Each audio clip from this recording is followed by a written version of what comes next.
څوک چې عمرې له لاړ شي نو دی به هلته پوره مونځ کوي که سفرانه مونځ به کوي. د دې مسلې تپوس بعضې ملګرو کړی دی نو ځان پې باندې پوهه کوي. ګوره جي دا خو تاسو ټولو ته پته ده چې یو کس عمرې له لاړی او په حرم شریف کې د حرم په امام پسې مونځ کو نو مونځ به پوره کوي، 4 واړه رکاته به کوي. ځکه که ته مسافر هم یې خو چې ته کله په مقیم امام پسې مونځ کې نو بیا به 2 رکاته نه کې 4 واړه رکاته به کې. خو انسان کمزوری دی، بعضې وخت د څه عذر په وجه باندې جمع ته حاضر نه شو، جمع تې وشوله، یا په کمره کې په بلډینګ کې پروت دی، بیمار دی، تکلیف دی ورته جمع ته حاضر نشو، هلته ځان لمونځ کوي یا مرګرو له جمع ورکوي نو دی به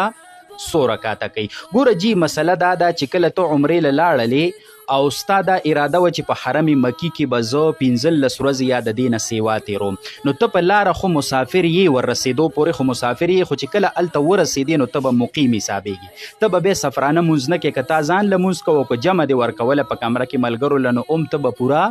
4 رکاته کې د ماسپښین، مازیګر او ماسخوتن. او که نه ستا په حرم مکي کې د 15 ورځو اراده نه وه بلکې د دې نه د کمه اراده وه، نو ته بیا مسافر یې، که تا ځان لمونځ کو یا د چا له جمع ورکوله، نو دا یاد ساته چې 4 رکاته فرض مونځ کې به بیرته صرف 2 رکاته سفرانه مونځ کې، چې په دې مسله باندې ته پوهیږئ. اوس که ته د حرم مکي نه تلي مدینې منورې ته، نو مدینې منورې ته خو 100 کیلومتره فاصله ده، 78 کیلومتر نه خو ډېره سیوا ده، نو په لاره مسافر او مدینه طیبه کې که د د 15 ورځو یا د دې نه سیوا اراده ونه چې ورسې بیا به مقیم حسابېږي، پوره مونځ به کې. صحیح شوله که نه؟ او که د 15 ورځو نه د کمه اراده ونه هلته به ګورې مسافر حسابېږي، هلته به ته څه کې سفرانه مونځ به کې، چې په دې مسله باندې تاسو ښه پوهیئ. دویمه یوه ډېره ضروري مسله کوم، اکثر مسافر چې کوم په سفر باندې ځي دوی په یو غلط فهمۍ کې پراته دي. هغه غلط فهمي دا ده چې دوی دا وایي چې 2 رکاته خو سفرانه فرض دي، خو که ما 4 وکړو نو دا څه خبره ده، خیر دی، دا خو ډېر ثواب دی، ما ته سهولت شته دی، ما باندې جلدي نشته دی، ما ته ایمرجنسي حالت نشته دی، زه د 2 په ځای 4 واړه رکاته فرض کومه. نو دا یاد ساته چې دا په غلط فهمۍ کې پروت دی او دا په دې ګناهګاریږي.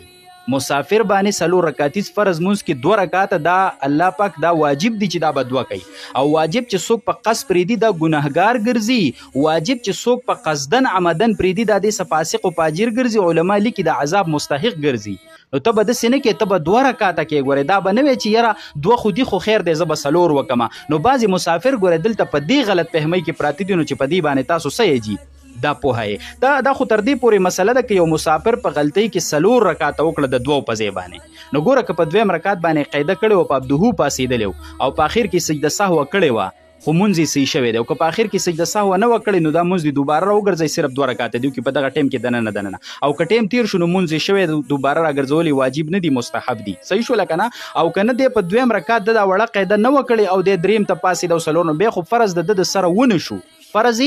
د سره ونه شو، دا به دوباره دا مونځ څه کوي، دا به راګرځئ. او که یو مسافر داسې وکړه چې د قصدن عمدن 4 رکاته وکړه، قصدن عمدن په ابدهو رسولو پکې پاسې څنګه چې سړی په کلي کې 4 رکاته کوي چې په حالت د سفر کې نه، نو علماو لیکلي چې فرض ادا شو خو دا په دې سره ګناهګار وګرځېده، دا په دې سره ګناهګار وګرځېده. نو چې په دې مسله باندې تاسو پوهئ او دا نورو مسلمانانو ته هم ورسوئ چې هغوی ته فایده ورسي، نو دا به د اجر خبره وي. وصلی الله علی النبی. یو کس په مانځه باندې ولاړی نو څومره فاصله کې د هغه مخې ته تېرېدل دا جایز دي. یو کس مونځ کوي، مونځګزار په مونځ ولاړ دی، څومره فاصله ده چې د هغې نه ته د هغه مخې ته تېرېدی شي، تېرېدل جایز دي، یعنې ګناه پکې نه وي شرعاً.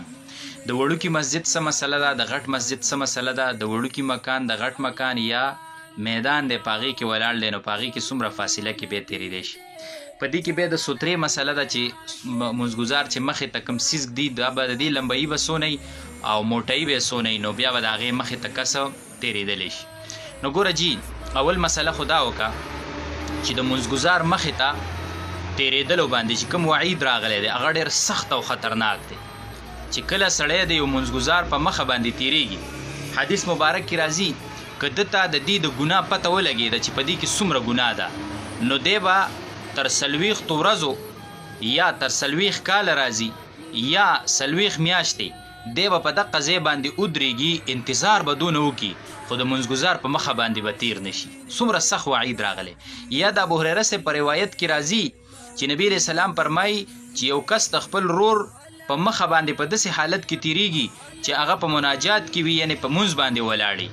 او دی په داسې حالت کې د هغه په مخه تیریږي، نو که ده ته د دې د ګناه پته ولګېده نو 100 کاله به دی ودرېږي، یعنې انتظار به وکړي، دا به خوښ وګڼي خو د هغه په مخه باندې به تیر نشي چې ده ته دا پته ولګي چې دې کې ګناه څومره لویه ګناه ده. نو تاسو دې ته سوچ وکړئ زموږ بعضې خلک بالکل بې پروا دي دا پروا نه ساتي د مونځګزار په مخه باندې تیریږي. نو د دې کوم وعید چې دی اول خو مې راته هغه بیان کو. اوس مسله جي دا ده ګوره که وړوکی مسجد یا وړوکی مکان صحیح شوله وړوکی مسجد دی یا وړوکی مکان دی نو په هغې کې خو د مونځګزار مخې ته بالکل نشي تیرېدی ټیک شوله د مونځګزار مخې ته تر هغې نشي تیرېدی چې مخې ته سوتره نه وي پرته سوتره یې مخې ته نه ایښي سوتره اوس څومره ده نو ګوره بعضې خلک صادر مخې ته کیدي دا ټیک نه ده بعضې خلک پیزار مخې ته کیدي دا ټیک نه ده بعضې خلک لوټه ګیلاس پیلی یا داسې سیز مخې ته کیدي نو دا ټیک نه ده ته چې مخې ته کم سیز دی د هغې لمبایي به کم از کم د شرعي ګز برابري دا شرعي ګز دی د دې مطابق به لمبایي سي دا به دونی او موټایي چې کومه ده نو دا به د ګوتې عمري د ګوتې په اندازه به موټایي او لمبایي چې کومه ده نو هغه به یې دومري دا دومره سیز چې تا مخې ته ایښی نو د هغې نه اخوا بیا کس تیرېدی شي او د مونځګزار او د هغې په منځ کې به نه تیرېږي د هغې نه اخوا مخې ته بیا کس تیرېدی شي دا مسله ده. نو په وړوکي مکان یا وړوکي مسجد کې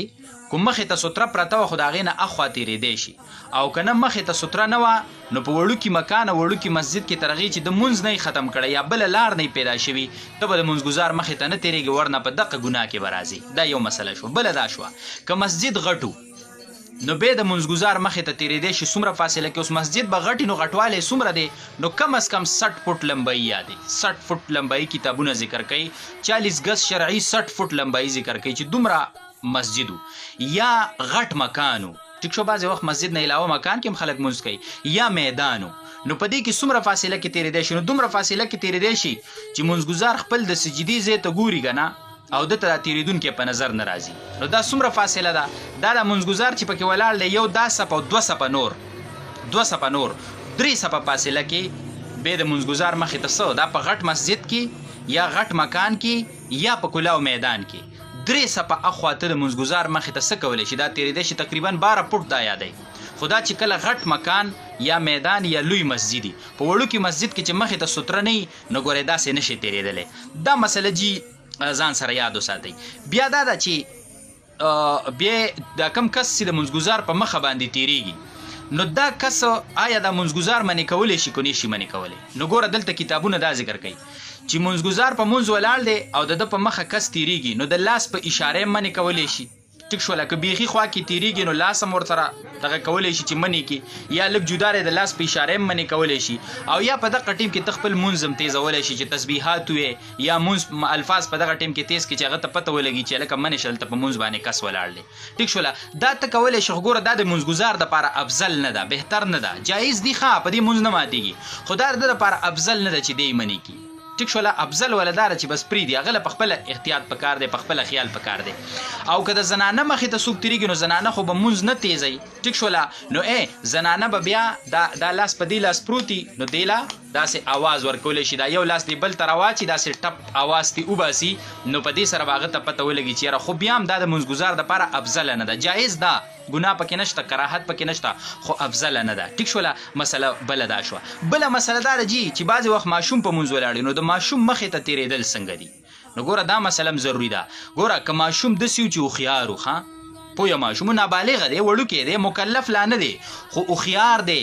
په مونځ پیږي مونځ سمې طریقې سره کوي نو د هغه مخې ته تیرېدل هم دومره ګناه لري لکه د غټ مخې ته د لوی انسان مخې ته چې تیرېږي د بالغ انسان مخې ته چې تیرېږي نو د دغه ماشوم مخې ته تیرېدل هم دقه عمره ګناه لري بعضې ماشوم نه پوهېږي ډېر واړی د مونځ په ترتیب او په نیت تړلو په دغه څیز نه پوهېږي نو هغه بیا څه خبره نه ده خو چې هوښیار ماشوم وي نو ګورئ د هغه مخې ته تیرېدل هم دومره ګناه ده لکه څنګه چې د بالغ انسان د مونځګزار مخې ته تیرېدل څه دي دا ګناه ده نو دا یو څو مسلې د دې په باره کې وي چې آیا د مونځګزار مخې ته څومره فاصله کې سړی تیرېدلی شي نو په دې کې احتیاط پکار دی خیال پکار دی او دا کوم وعید چې راغلی دی دا ګوره ډېر خطرناک دی نو ټولو ملګرو له په دې کې احتیاط پکار دی دا مسله په خپله هم زده کوي او ډېرو ملګرو ته ورسوئ چې په دې مسله باندې خلک پوه شي او د دې ګناه نه ځان وساتي جزاکم الله خیره